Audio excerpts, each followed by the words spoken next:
Welcome to On the Couch with Steve, a podcast where we help you navigate the often complex world of buying and selling real estate.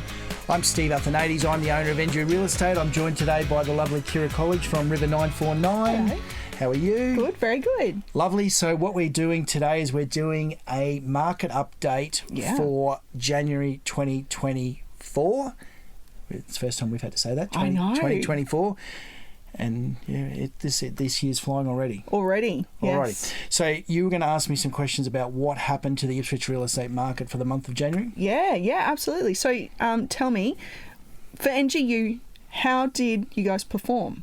Okay, we had a stellar month, better than 2023.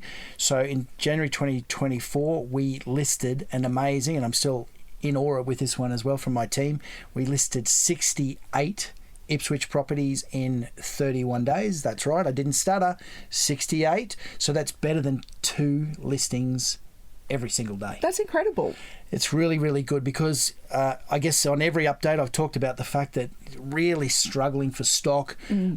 Stock levels are traditionally, they're about 43% down on what they are normally, even say a year ago.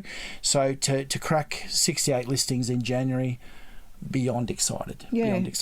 That's incredible, because we were sort of going, are we going to have a drop, or are we going to see a massive surge of properties come to market? And it's been just steadily creeping along. Well, it's weird. We make all sorts of predictions. Every single podcast we talk about what might happen. So the truth of the matter is I have an educated guess about what I think the market's going to do based on the number of people we see at open homes, I guess seller activity, so the amount of people seeking appraisals. So we did a huge amount of appraisals in the month of January, and obviously we listed a lot of those properties. So to get 68, absolutely massive result. Yeah, so that's very, incredible. Very happy. Congratulations, that's great. It's good. We did sell a couple too.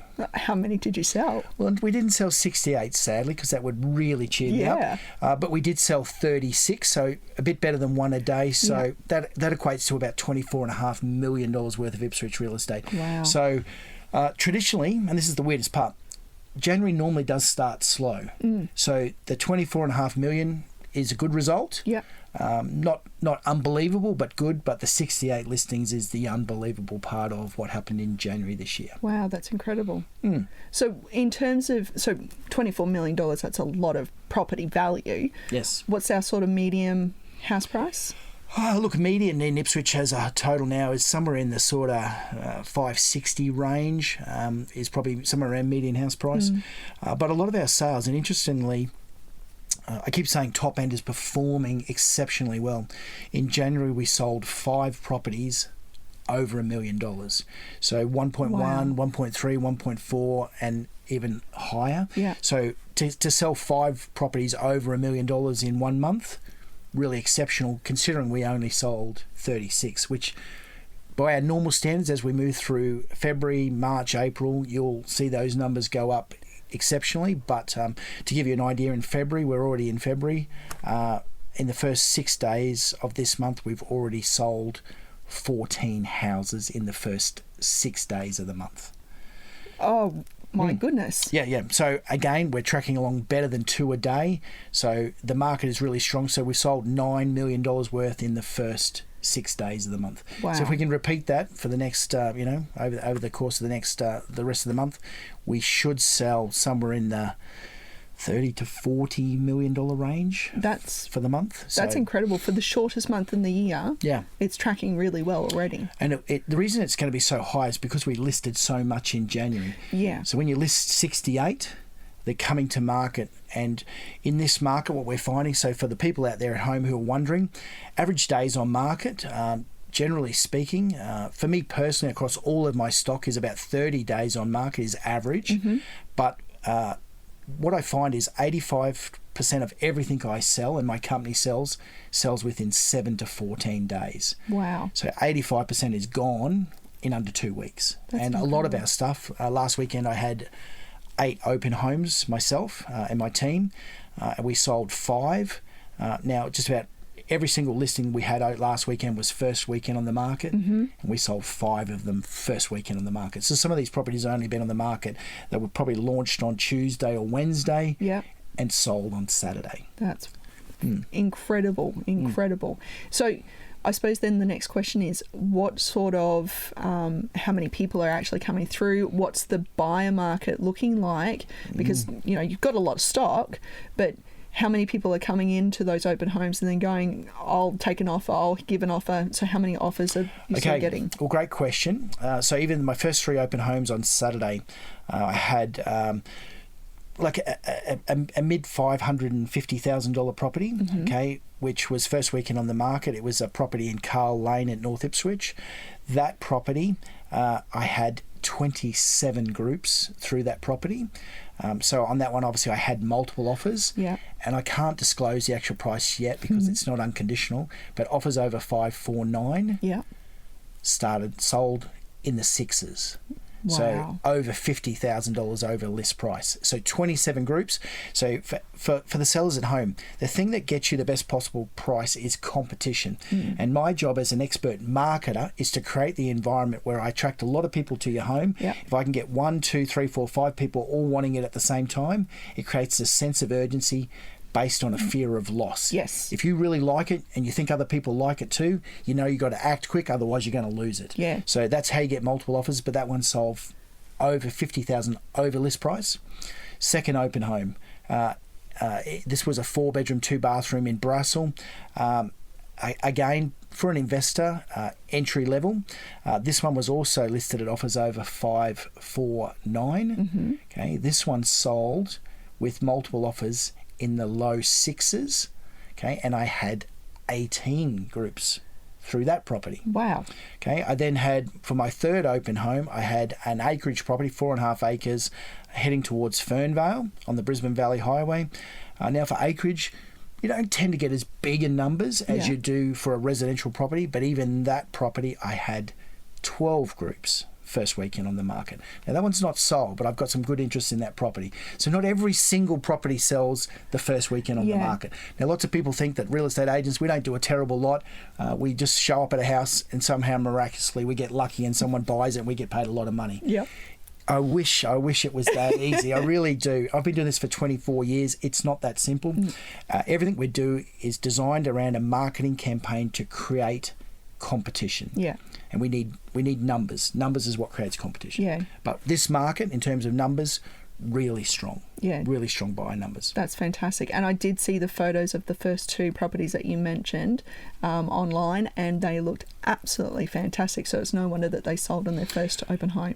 Correct. Now, some of those properties, the first one I showed, a marketing technique that we used on that one that people don't see all the time is that had previously been an investment property. The tenants had moved out. The owner had basically given it a complete paint job internally, but it was vacant. Yeah. So for some of those properties, they don't always present that well, and some people, they need a little assistance with how it would look furnished. Yeah. So that one we virtually staged. So those photos you saw of the furniture wasn't real furniture. So it's all virtual. Now, the weirdest part is when people show up at the open home, and remember that house I had 27 groups through. Yeah. Not one person asked me where was the furniture. They just assume that people have either moved out and it's gone or whatever happens, but not one person asked. But the virtual staging, okay, so it's digital, it's not real, but it's digitally imposed into the photo. Very, very cheap marketing strategy.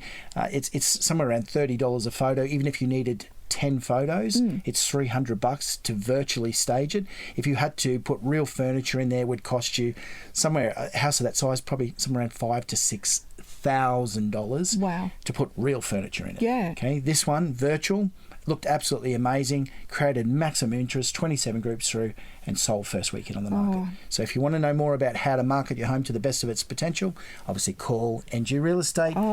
Myself or any one of my amazing award-winning agents would love to help you. That's fantastic. Well, okay, so we've covered off a bit and actually quite a lot of information on the buying and selling market. Let's talk about the rental market. How's NGU going with availability in stock for rentals? And what's the rental market looking like in general for Ipswich? Okay, well, we signed up 12 new managements, which obviously helps for people who are looking for rentals. Yeah. So we added 12 more properties to our portfolio. We currently manage across our entire business over 1,000 rental properties, but we added 12 more in January. We rented 10 properties, so we put 10 new tenants into properties because, like I said, remember January traditionally is quite slow. So most people have done their moving prior to Christmas. Just to be settled, they want kids in for new school years and stuff like that. So even to put 10 new people in a house in January, pretty solid effort. So the numbers themselves in terms of people applying, they're still strong, but they're not crazy. And we've had this discussion before where back, probably 6-8 months ago, the numbers were really crazy. Not so bad now. Still definitely competition. We've talked about on previous podcasts how you present your application to give yourself the best chance. But, that rental market is still very strong. So less than it was in the peak, less than 1% vacancy rate. We're probably looking somewhere around 2 to 2.5% vacancy rate now. So there is more stock to choose from, and people are still being able to get into a property. Like the days of those stories we saw on the news where people being forced to sleep in their car. I don't think the market's not like that now. No, it's more to do with application speed and people actually getting a property that they can utilise. They can afford. And can afford, yes. They need references. Do you mean there's certain things you can do to help yourself to improve your chances? But overall, I would say the health of that rental market is very strong. So if you're an investment property owner, you'll have no problem renting it. Remember, do your maintenance on your properties. No one wants to live in a dump. No. I wouldn't live in one. You wouldn't live in. No. Why would anyone else want to live in a dump? So do your maintenance, maintain your properties, and you'll get a higher rent, and you'll get a great tenant.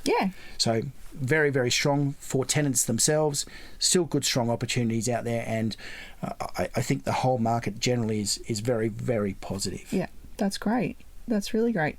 So I suppose then, Ipswich market in general, how are we going with the buying and selling market? Are we seeing an increase and lift in property values? Yes, 100%. So I talk about this all the time. Obviously, as you can appreciate, I'm talking to owners of properties every single day, and we're doing multiple appraisals every single day. So this is the best market I've ever seen in Ipswich. I've been selling for over 20 years, about 24 years now.